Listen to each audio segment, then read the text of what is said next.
Behind the wheel, more likely to get searched, and the local police department is overwhelmingly white. For the young black men we met at a local church here today, despite being academic and sports standouts, their lives, they say, are marked by perception and fear. They say they now see their responsibility for the future. We were watching last night from out east. Felt a certain way to us. What's it like to watch that happen? It's definitely hurtful to see. It's a tragedy, but you know, it's always a way you can bring light to a situation like that. So how? Just praying to beat the statistic. Of the five of you, how many of you feel judged? How many of you feel feared on sight when people see you? I do. Show of hands. How do you think you're viewed by the world, the outside world, versus who you know you are?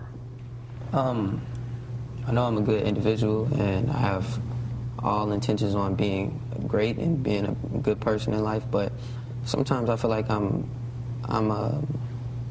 people are scared of us, you know, just off of statistics. It's all stressful. It's a lot of things we do to make a better name for ourselves that isn't put in the media, rather than, you know what I mean? That takes a lot of inner strength to know you're okay, and to also know at the same time you're judged every day for reasons you cannot change.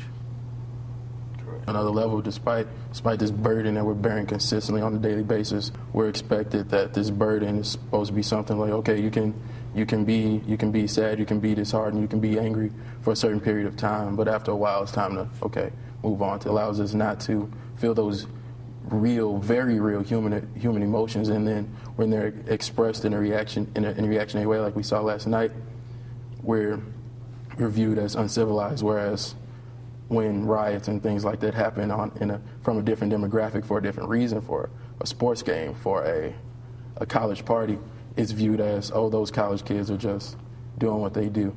But when a group of people feel sincerely that their humanity is being ignored and they respond, then it's viewed as barbaric, then it's viewed as savage, opposed to people who are sincerely in a state of hopelessness. I guess for the future, we just have to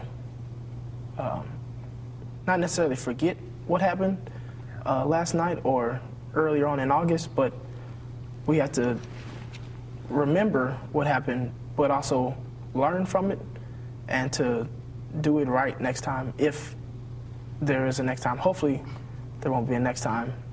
In order to change the system, we must become the system.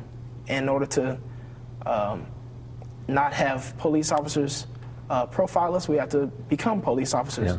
Or if we don't like the laws that are being made, we have to become congressmen and lawmakers. So A lot of folks here in shock today at what has happened to their town. A lot of it was done